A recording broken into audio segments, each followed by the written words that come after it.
আসসালামু আলাইকুম। MS fact ওয়ার্ল্ডে আপনাকে স্বাগতম। রাসূল সাল্লাল্লাহু আলাইহি সাল্লামের 3 নম্বর অভ্যাসটি হলো ধীরে ধীরে খাদ্য গ্রহণ। খাবার পরে মস্তিষ্কের সংকেত আসতে প্রায় 30 মিনিট সময় লাগে। তাই অনেক সময় দেখা যায় ভর পেটে খাবার 30 মিনিট পর মানুষের কাছে অস্বস্তি বোধ হয়, কারণ সে খুব বেশি খেয়ে ফেলেছে। তাই পেট খালি থাকতে খাবার বন্ধ করা উচিত।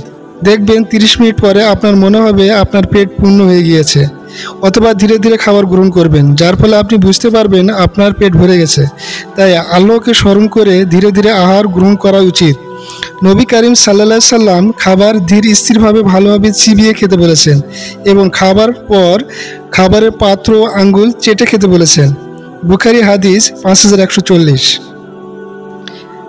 রাসূল সাল্লাল্লাহু আলাইহি সাল্লাম এর 4 নম্বর অভ্যাসটি হলো পরিবারের সঙ্গে খাবার খাওয়া। আমাদের মহানবী সাল্লাল্লাহু আলাইহি সাল্লাম সবসময় পরিবারের সবাইকে একসঙ্গে নিয়ে খাবার খাওয়ার ব্যাপারে উৎসাহিত করতেন। আজ মনোবিজ্ঞানও বলে যে পরিবারের সবাই একসঙ্গে খাবার খেলে অনেকাংশে মানসিক চাপ কমে যায়। অর্থাৎ একাকী না খেয়ে কোনো মেহমান অথবা পরিবার অথবা সন্তান অথবা কোনো খাদেমকে সাথে নিয়ে খানা খাওয়া উচিত। কেননা হাদিসে এসেছে, নবী করিম সাল্লাল্লাহু আলাইহি সাল্লাম বলেন, তোমরা সম্মিলিতভাবে তোমাদের খাবার খাও এবং আল্লাহর নামে খাও, দেখবে তোমাদের খাদ্যে বরকত হবে। আবু দাউদ হাদিস 3766। রাসূল সাল্লাল্লাহু আলাইহি সাল্লাম 5 নম্বর অভ্যাসটি হলো 3 ঢোকে বা 3 শ্বাসে পানি পান করা। মহানবী সাল্লাল্লাহু আলাইহি সাল্লাম 3 ঢোকে পানি পান করতেন, এটা সুন্নাহ। আজ বিজ্ঞানীরা দাবি করছেন একসঙ্গে পানি পান করলে আমাদের ব্লাডের ইলেকট্রোলাইটগুলো বেড়ে যায়।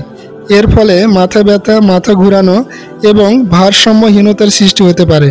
তাছাড়া এক ঢোকে বা ঢকঢক করে পানি পান করলে পাকস্থলীর ক্ষতির সম্মুখীন হয়। হযরত আনাস রাদিয়াল্লাহু আনহু থেকে বর্ণিত, তিনি বলেন, রাসূল সাল্লাল্লাহু আলাইহি সাল্লাম 3 নিঃশ্বাসে পানি পান করতেন, অর্থাৎ তিনি একেবারে সবটুকু পানি পান করতেন না। বুখারী হাদিস 5631।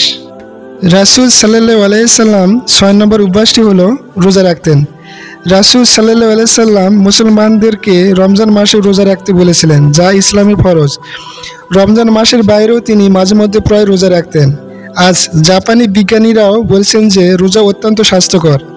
রোজা রাখার ফলে আমাদের দেহে অটোফেজি হয়, অর্থাৎ রোজা রাখার ফলে আমাদের দেহের কোষগুলো সারাদিন খাদ্য পানীয় না পেয়ে আমাদের দেহের মধ্যেই থাকে।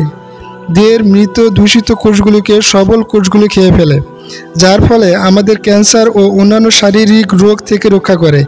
এই অটোফেজি তথা রোজা রাসূল সাল্লাল্লাহু আলাইহি সাল্লাম সাধারণ মাসগুলোতে প্রতি মাসে কমপক্ষে 3টি করে রোজা রাখার পরামর্শ দিয়েছেন। আর প্রতি মাসে 3টি করে রোজা রাখার ফজিলত প্রসঙ্গে রাসূল সাল্লাল্লাহু আলাইহি সাল্লাম বলেছেন, ধৈর্যের মাস হলো রমজান, আর প্রত্যেক মাসে 3 দিন সাওম পালন করা সারা বছর সাওম পালন করার সমতুল্য। সুবহানাল্লাহ। আনাসি হাদিস 2408। রাসূল সাল্লাল্লাহু আলাইহি সাল্লামের সর্বশেষ 7 নম্বর অভ্যাসটি হলো হাসি খুশি থাকুন। সুস্থ দেহের জন্য শারীরিক পরিচর্যার পাশাপাশি মানসিক প্রফুল্লতা বিশেষ ভূমিকা রাখে। নবী করিম সাল্লাল্লাহু আলাইহি সাল্লাম নিজের অত্যন্ত সদালিপি ও হাস্য উজ্জ্বল মুখশ্রীর অধিকারী ছিলেন। সাহাবীরা বলতেন, আমরা হুজুর সাল্লাল্লাহু আলাইহি সাল্লামকে সবসময় হাসি খুশি থাকতে দেখেছি। তিরমিজি হাদিস 3641। পরিশেষে মহানবী সাল্লাল্লাহু আলাইহি সাল্লামের অভ্যাসগুলো আমরা যদি আমাদের জীবনে আয়ত্তে আনতে পারি, তাহলে একই সঙ্গে তার সুন্নাহ অনুসরণের পাশাপাশি আত্মার পরিশুদ্ধি লাভ করা সম্ভব এবং সবসময় আমাদের শরীরের রোগ প্রতিরোধ ক্ষমতা বৃদ্ধি পাবে, যার ফলে আমরা সর্বদা সুস্থ থাকতে পারবো। আমাদের দেহে রোগ প্রতিরোধ ক্ষমতা বৃদ্ধি পাবে এবং আমরা সুস্থ শরীর নিয়ে বেশি বেশি আল্লাহর ইবাদত করতে পারবো ইনশাআল্লাহ।